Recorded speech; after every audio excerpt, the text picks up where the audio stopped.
Well, you see my title. I always like to do kind of jokey titles. So at SABR 52, I did a follow-up to what I had done at SABR 51, which looked at guys who played all 9 positions. There were only 64 of them.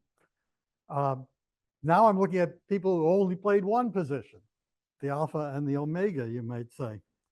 Now, I did a very preliminary bit of this many years ago. You'll see in a moment just how many years ago I did it in Seattle. But now here we are, people who only played 1 position. So what's the career record at each position? How common are they? Does it change? And how do they compare with each other? Now, this is one reason I decided to do this. This is a record that can decrease, unlike every other record you've ever seen. And that is, of course, because somebody who played 2,000 games at third base plays 1 game a second, and he disappears. And it reverts to whoever was behind him to be the record holder. So I thought that was kind of cool. Now, you may be wondering why I started all this. Well, it goes back to one of my favorite players. I'm a Phillies fan. And I started doing this basically about when he retired.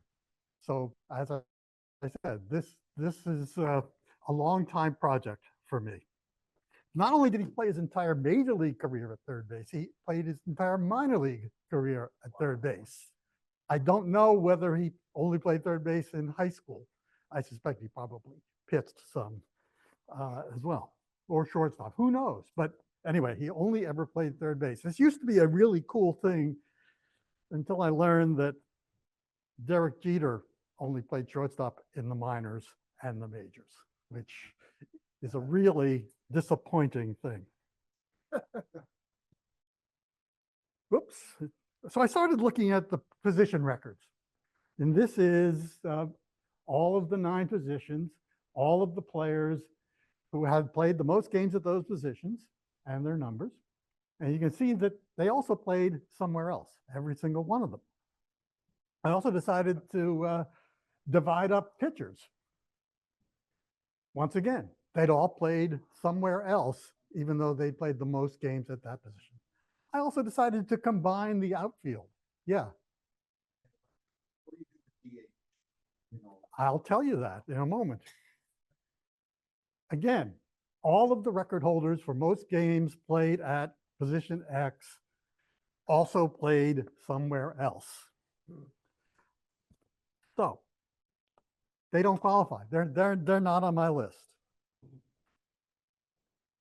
So here's some of what I did. I used, I think it's actually pronounced layman, baseball database through 2023. This only has what we used to consider the majors and other white leagues back to 1871. The Negro leagues are not in this database. And I added 2024 by going through the data on Baseball Reference. Now, we completely ignore DH, pinch hit, pinch run, because they aren't on the field. These are things you do when somebody else is batting, not when your team is batting. Yeah. He's a shortstop, but he had already played in the outfield when he first came up. Yes. Well, but he was in the. It doesn't matter because he had also played in the outfield. Now, before 1901, individual left, right, center fielding stats didn't exist. They only had outfield stats. But there is the appearances table, which is in both the layman database and Baseball Reference. And that has an accurate view of left, right, and center. Is it complete? Who knows? But I can tell you that if you add up left plus right plus center, it is never less than outfield. It's sometimes more because you moved during a game, but it seems pretty complete. And you'll see a whole lot of data that I'm going to include here in a moment. And like Mike, I will bend my knee to baseball reference, the best use of hyperlinks there has ever been, as far as I'm concerned. And it was even that before they actually had pictures. So let's start by seeing what the whole parameters are. 1871, 115 total players, and 41 of them played only one position. 2024, almost 21,000 players, and almost 12,000 of them played only one position. Now, I should mention that this excludes the 205 players who appeared only on offense. They're not in that denominator. So, no Herb Washington, no Moose Stubing, who went 0 for 5 as a pinch hitter for the Angels in 1967, striking out 4 times, but never played in the field. No Eddie Goodell. No surprise there. No Ron Wright. I don't know how many of you remember Ron Wright. A Mariner, the worst cup of coffee there has ever been. He batted 3 times. He was a DH, batted 3 times in one game, struck out, hit into a double play, hit into a triple play. And that was his major league career. Success. Yeah. On the other hand, we are including Moonlight Graham, who was an exclusive right fielder. We're including Larry Yount, who was an exclusive pitcher.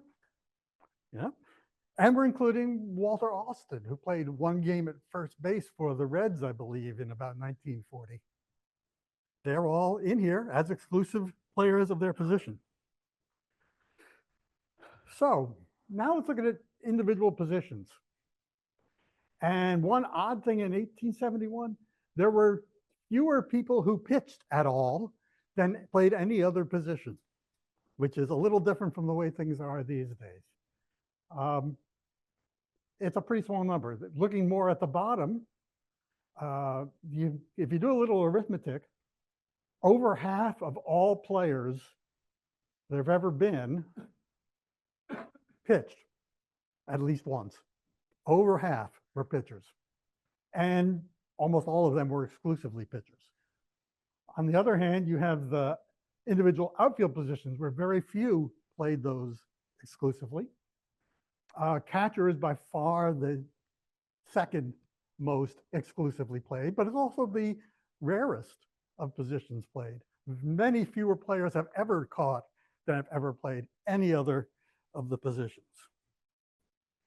And of course, I also looked at starting and outfield combined.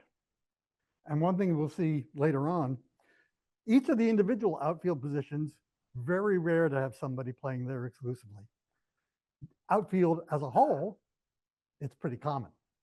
So obviously outfield is pretty fungible. So since I started with Roland, let's start looking at third base. And I have to explain what because there's going to be a lot of these. The horizontal axis is, of course, year. The left vertical axis is number of games played. The right axis is the percentage who played that position exclusively. The black line shows what the record is year after year after year. The red line is the percent exclusive year after year after year. And you see some people who were of note. If the name is in blue, it's a guy who retired exclusively at that position. If the name is in green, it's a guy who took the lead and then played somewhere else, such as Ron Say. So if you look at it pretty carefully, you'll see that Willie Cam, who started as the all-time record holder in the early 30s, had that brief interruption by Say, but he was still the leader well into the 2000s. And I mean, this is cool because you can even see with Home Run Baker, the 2 years he held out and didn't play. So that's what the graph looks like. Some observations. And again, each of the positions, I'll have this same sort of thing. The the numbers exclusive, the most years led, the consecutive years led, the highest percentage of games added. And if they have an asterisk, it means that they then played somewhere else and disappeared. If they don't have an asterisk, it means that they retired this way. Milestones, Hall of Famers, and the all-time and active leaders. As you can see, Arenado is one of the all-time leaders. He's in 3rd place. Assuming he continues to play, he will very quickly move into 2nd place. Bill, can I ask you about Brooks Robinson? He apparently must have played somewhere at one time. Yes, on my very first one, he played some second, some short. He played several other positions. So yeah, 2023 is the exclusive record, but Brooks played over 2,800 games at 3rd base. But again, he played somewhere else, so he is not on this list. Those top 5 who are active, let me see. Let me look at my notes here.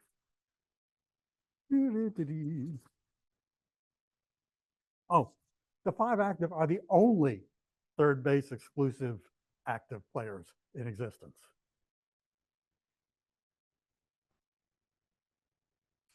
Now let's look at first base. The black line is a pretty similar kind of a distribution. The red line, oh, I should note also that the vertical axes will change because you might have more or fewer games, and also the percentages, so that the 5% here looks like it's at about the same space as the 10% is on this one. It's merely to make the graph look good. That's the only reason I did it. And in general, once a guy took the lead, he kept the lead, except for Mickey Vernon. I have no idea what other position Mickey Vernon could have played late in his career, but he did. He probably went into the outfield at some point. No idea why. I love the name Joe Cool. And Fred McGriff is your current leader. The percentage exclusive at first base is a lot higher than at 3rd base. I'm not sure I expected that because, it's easy to play first base, so anybody can do it. On the other hand, I guess once you're stuck there, who's going to put you anywhere else? So that may be why it's so high. And Goldschmidt, if he continues to only play first base, looks like he'll pass Chris Chambliss. He's now a Yankee, and so doesn't have much competition at first base. Can he get to Daubert and Olerud? I don't know. And Joe Cool, for that matter. I don't know. He's, what, 37, something like that? Tough to tell. Another position in the infield, second base. Again, looks pretty much the same as 3rd base. Not unexpected. Nellie Fox played somewhere else late in his career. Maz played somewhere else late in his career. My recollection is that he filled in for Richie Hebner at 3rd base in a blowout at some point. And I don't know why, but there it is. And the current leader, Sweet Lou. Once again, we have exclusives.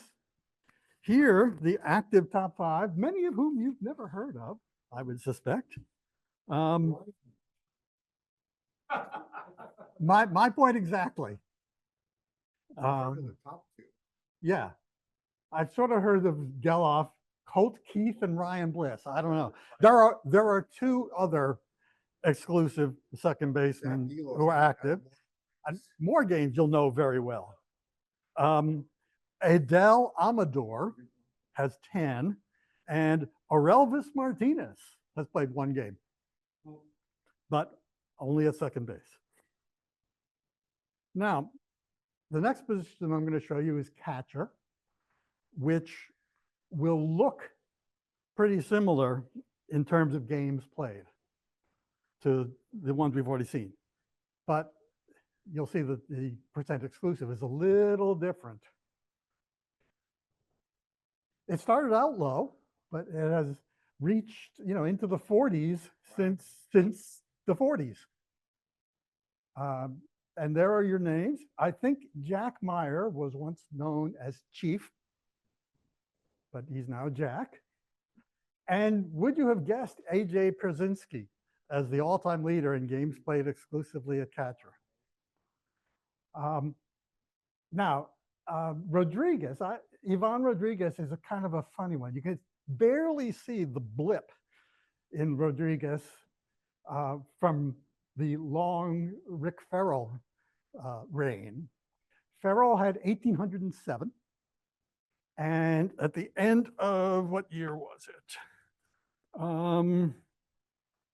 2005, Ivan Rodriguez had 1,811. In 2006, he played a game at first base. He actually got to 1,836 during the season, but I'm only showing end of season numbers. It would be a little difficult. And which actually reminds me that what I forgot to talk about back in Roland, Aramis Ramirez actually passed him in 2015, but then he played a game at first base and disappeared. So at the end of the season, Aramis was never the leader. Okay, and you probably even recognize the names of the active ones. Except for Przinsky, the other guys have been all-time leaders for a long, long time.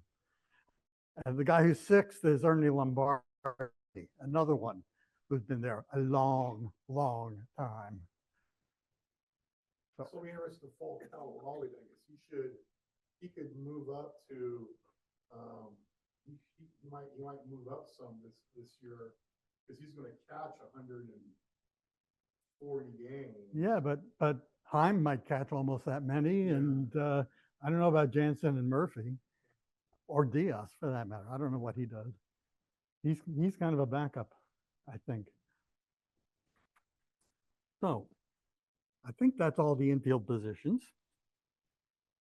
But and I should also note that Mike Zunino retired at the end of 2023 with 874, but active was defined as played in 2024. So if there was, later on we'll see, if there was a pitcher who had Tommy John, he would not be considered active if he didn't play in 2024. Sue me. Okay, no, we didn't look at shortstop. Shortstop is different from the others in terms of the games played because it didn't crystallize as a high number until the 60s and 70s, until Little Louie came along. Earlier, people had gotten pretty high, like Peckinpah and Marty Marion, but then they played somewhere else. The others had crystallized back in the 20s or even earlier. This one, not until the 60s and 70s. And the Yankees tried out Derek Jeter for 2,674 games. Well, yes, he was a bad shortstop for 2,674 games.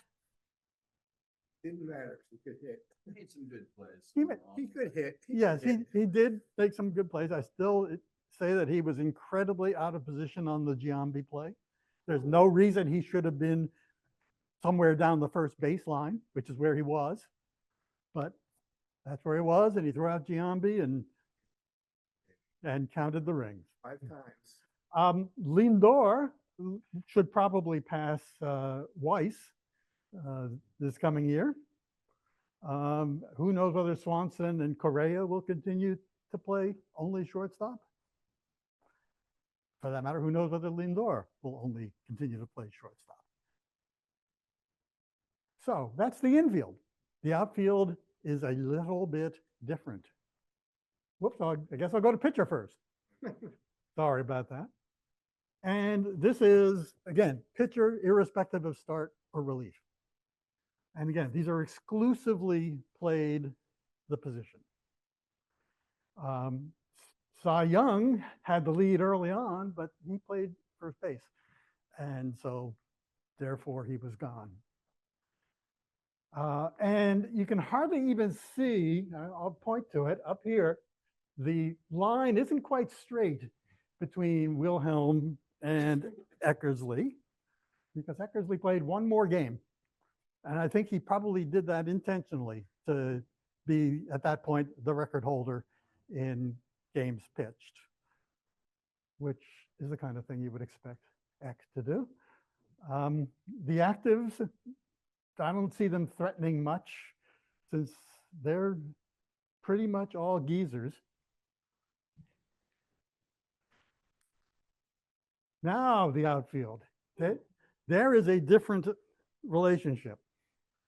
Only one guy has ever played more than George Stone's 612, I think, before he played somewhere else. And that, of course, is Matt Holliday, who got to 1,614.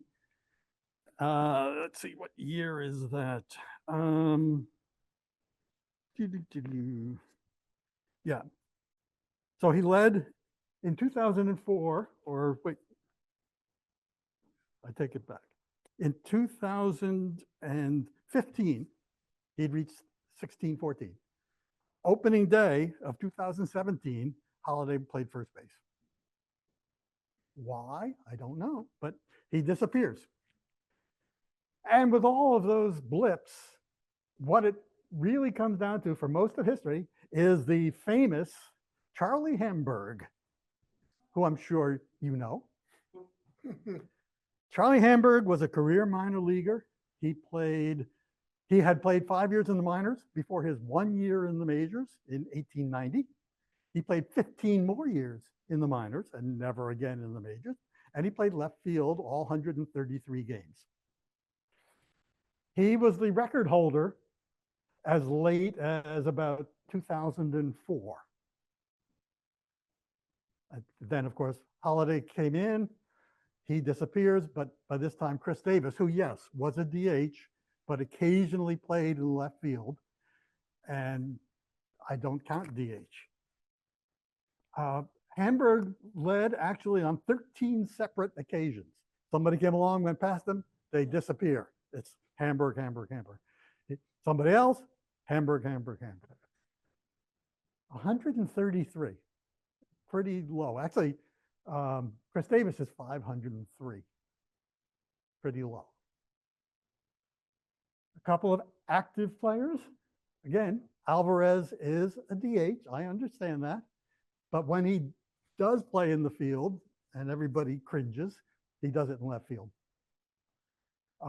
And there is no active top five, there's an active top three. So nobody came along and had a cup of coffee and played in left field last year. Kind of weird. Center field, same sort of thing, except more people got over 1,000. And some great ones got there and then disappeared. And the final answer is Brian McRae. 1,307 games played in center field exclusively. The exclusive percentage, again, is down about 3%, and it's been very low, since the 1880s. And there's a couple of active players on there. How many of you think Brian Buxton is never going to play somewhere else in center field? He's a first baseman sometime in the future. Yeah. Well, but then he still counts. Tavares probably will last there a little longer, but still 462. Maybe he'll end up with a few more. And you see the active leaders. Julio is on there in number 4 position. And right field. Right field is the Harry Lumley show. Harry played 1904 through 1910, and he played 700 games, all in right field. And once he took the record in about 1905, somewhere on the vertical part of his number, only only 2 people have ever gotten past his 700. And this is the only time you will ever see Manny Ramirez's name associated with a defensive record. His entire time in Cleveland, he only played right field. Once he left Cleveland, he only ever played in right field 7 more times. And Upton, had that one year where he got over 700, I think 715.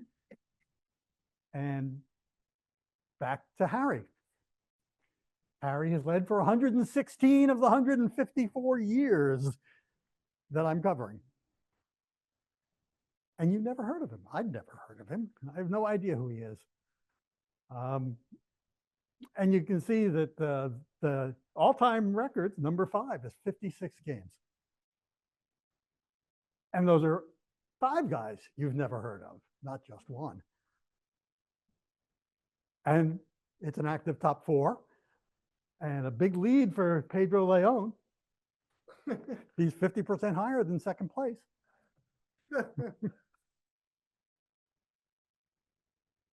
On the other hand, anywhere in the outfield, there are lots of people who were, fungible in the outfield.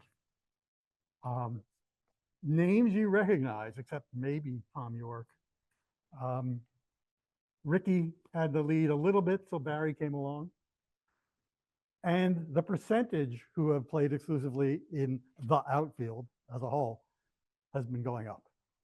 About a third of all people who've ever played in the outfield only played in the outfield. Again, some records. I don't think any of the current, the active top 5 are going to make it into the all-time top 5. It's a long way to go for McCutcheon and Trout. And of course, Charlie Blackmon is officially active in 2024. He retired at the end of 2024. So he will be forever at 1301. Now let's divide up pitching into starters and relievers. These are people who only pitched and only started. As you can see, it used to be that everybody did, and now nobody does. The year's leader is a fellow named Sam Kimber, who played 2 seasons and started 42 games. And basically, it didn't change much until Tom Glavine came along. And Glavine took it all the way up to 682 games started and never relieved and never not pitched. I don't know how much lower the percentage can go, but it's still dropping. And so here are the observations. 3 active players. Again, I don't think any of them are going to challenge Glavine. And a cautionary thought here is, even with someone like Verlander, CC Sabathia, who was just elected to the Hall of Fame, pitched, I believe, in 521 games, 520 starts. His one relief appearance was the last game he had. So somebody either didn't want him to be on this list or didn't know or care about this list.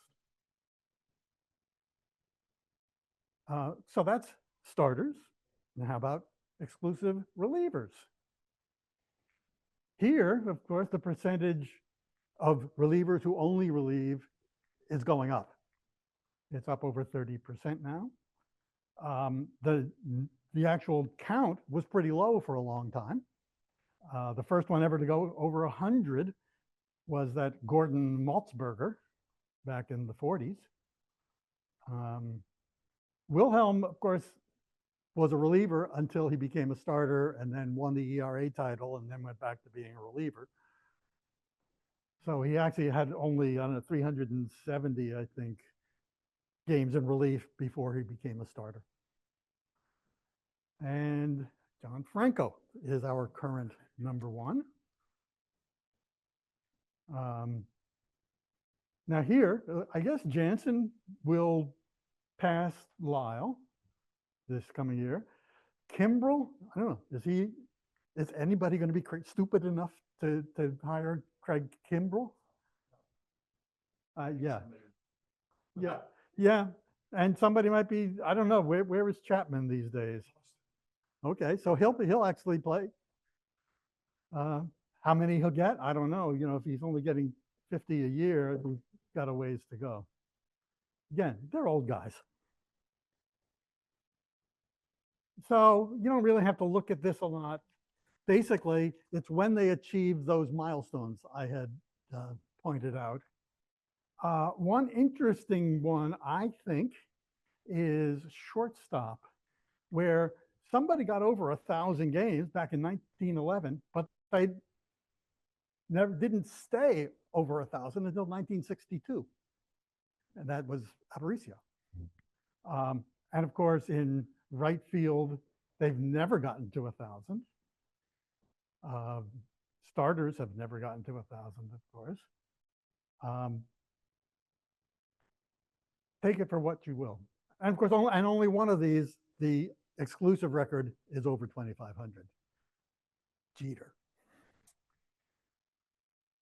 So here is, in summary, the current leaders for games played exclusively at position X, their overall rank among all people who played that position, and the percentage that their number is of the record number.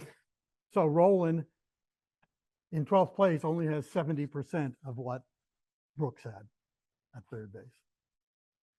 And except for the individual outfield positions, that's the lowest.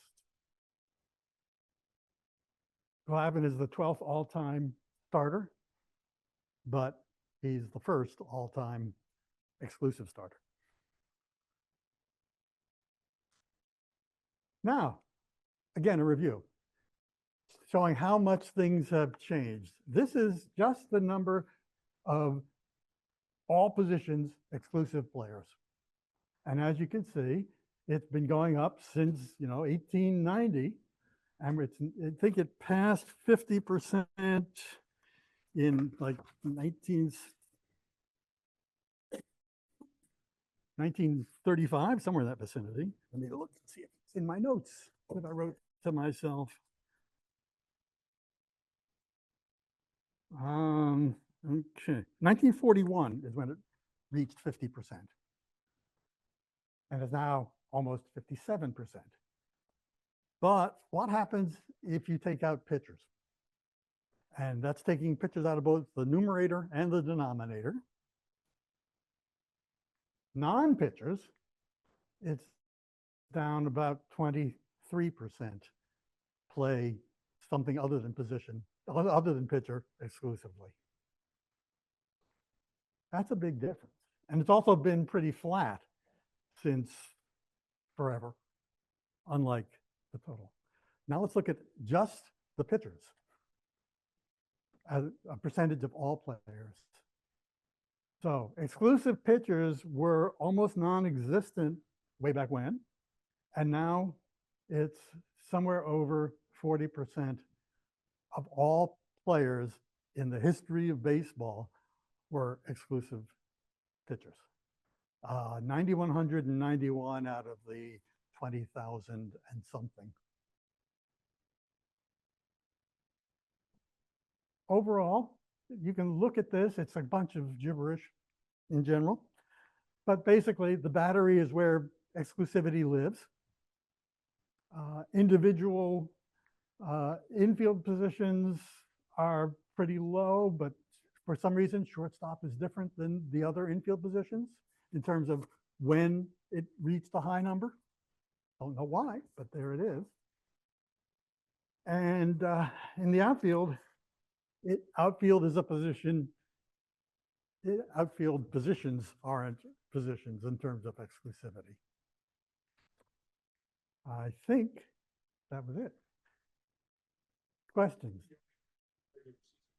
Yes, this is only regular season. I believe Glavin probably did relieve in the postseason, but that doesn't count. Yeah, Mike. Nick, Neil, can you go back to the lineup? The final one? Yeah, the final, there, Well- right there. Okay, how good of a team is that? I'm looking pretty good. I've got Tom Glavin, I got John Franco, Barry Bonds is my DH. Yep. I've got Fred McGriff, Lou Whitaker, and Scott Rowland. Okay, Derek Jeter can hit. Chris Davis will hit 257 with some power for you every year. 254, I believe. 254. Yeah, you have no idea who Harry Lumley is. I don't know for what. Yeah, well, you know, your problem is that they would have a real problem if somebody got hurt. True. But that's actually, you know, I got John Franco and Mike Stanton. You Yep. know, and that's actually a pretty good squad. Yep, yep. They'd hate throwing to Brzezinski though. Oh, yeah. So, yeah, any others? Yeah.